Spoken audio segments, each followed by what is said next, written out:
Alrighty, so here we are at the beginning of Kingston Peak, take 3. We are going to victory. It's rather windy today. I don't know how far we're going to get. We may not even get up that high, but it'll still be an adventure regardless. Yep. So we'll catch you on the trail. So this first little part, we get a kind of break trail. You can see back here.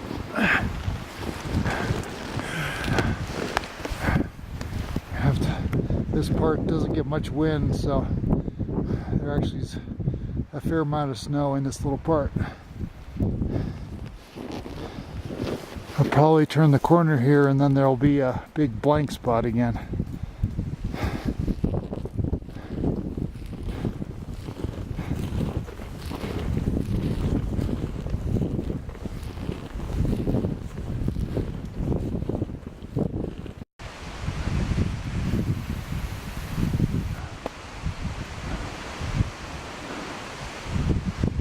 Sure, very windy and blustery way up there. Glad we're not going up there.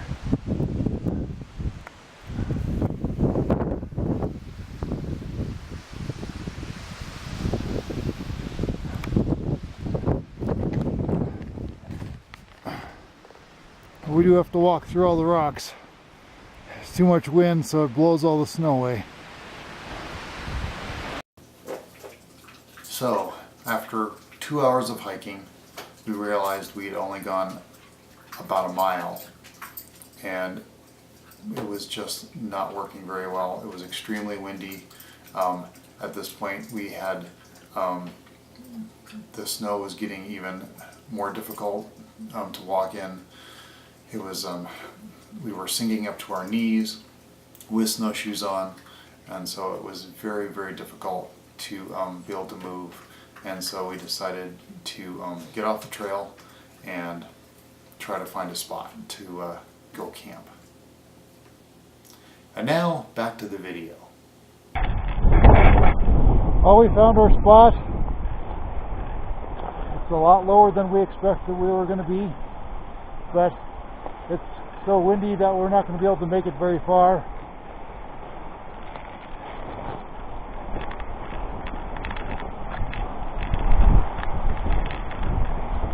So we're going to dig out a spot here and call this home for the night. It's still at least about 3 or 4 feet of snow where I'm standing.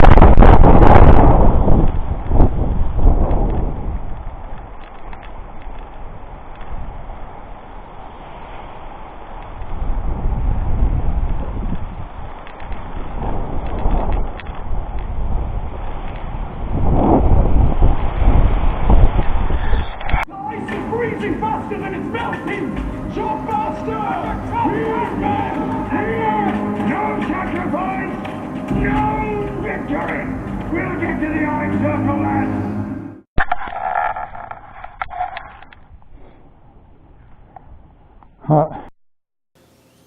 So at this point, the battery on my action camera died. It got too cold for it, and I checked my water bottle and my one I had set out, and it was completely frozen, completely a gigantic brick. So it was completely useless for the rest of the trip. I had no way to be able to warm it up.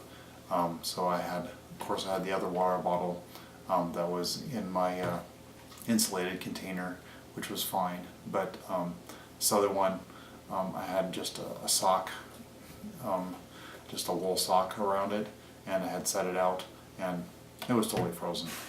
So that I unfortunately had to carry back with me. And now back to the video. So we finally got our tent set up, and we got our kitchen area set up in there, and it's been a chore, let's just put it that way. This kind of snow is really like trying to like dig in sand. It's just really does not pack. It doesn't, you just fall through it, so it's really a pain in the butt.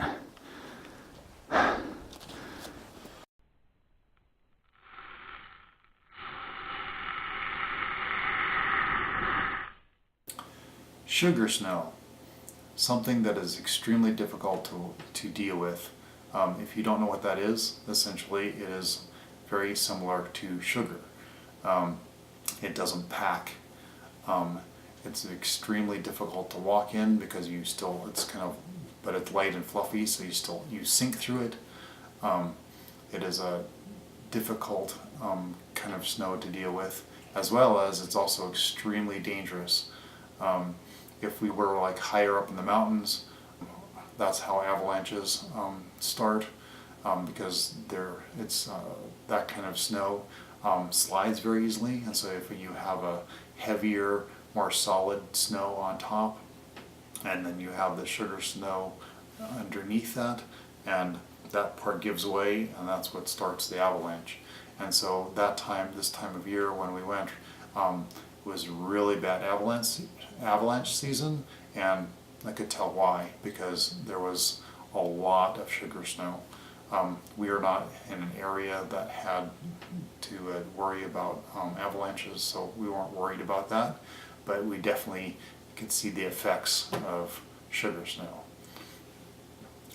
Next, so we got set up, and because of the extreme wind and because of the conditions of the trail of just being too difficult to be able to really walk in, we kind of walked around our camp area and we're like, well, now what? So we decided, well, let's take a nap. So that's pretty much all we could do. We had everything all set up and everything all done, so we couldn't really go exploring anywhere because it was too windy and the snow was too difficult to walk in, so that's all the choice we had. And now back to the video. Well, it's a little after 6 o'clock. We're just getting ready to start dinner here. It's snowing, and I just checked the temperature inside the tent earlier, and it's 6 degrees outside and was about 16 inside the tent. So it probably is going to get in the negatives tonight, probably at some point tonight.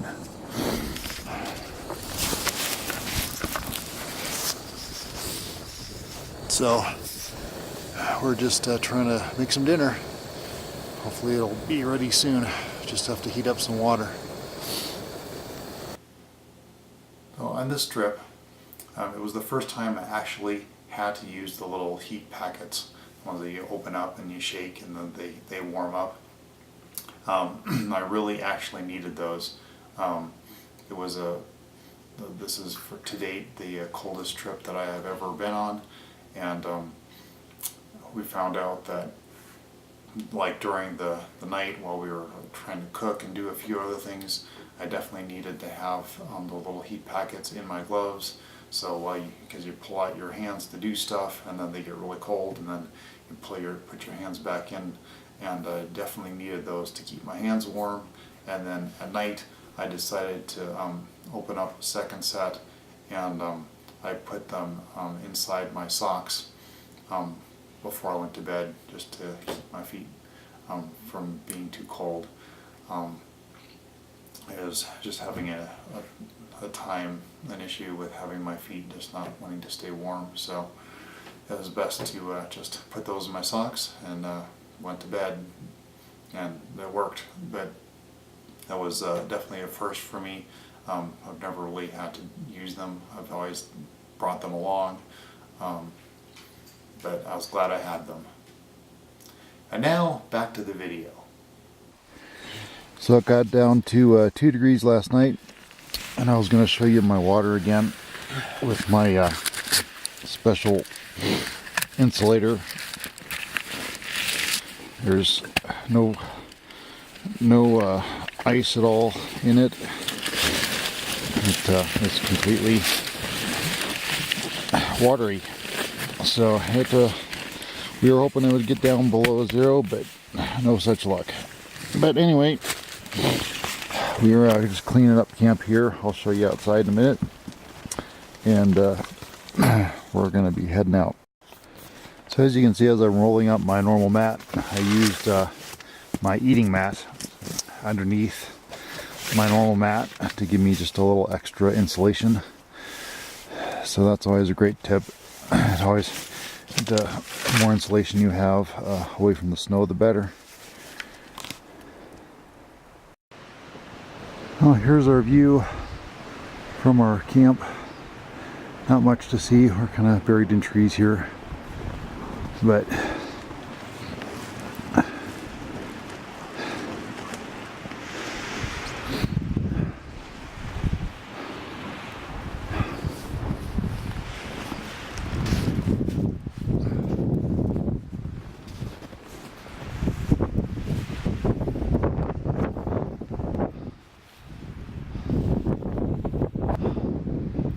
about all we can see from here.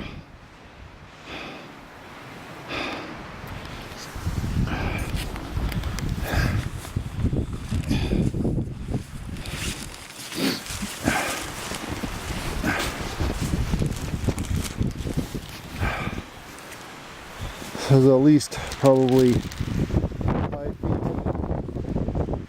4 to 5 feet of snow where we camped, where we dug down. I dug down to the ground. You can see for our kitchen.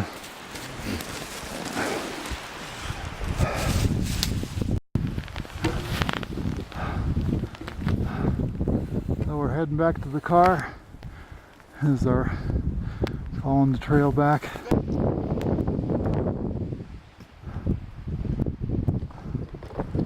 A little view anyway.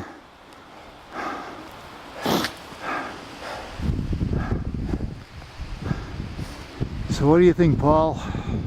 Other than the wind, this was a great trip. I liked it, but that wind was killer. Yeah, it was. It kind of cut down on where we wanted to go. But Well, that and the knee-deep snow drifts that we're sinking in. yeah, that wasn't Even with very fun. snowshoes on, Uh-huh. that kind of limited our ability to go further. Yeah, that did too.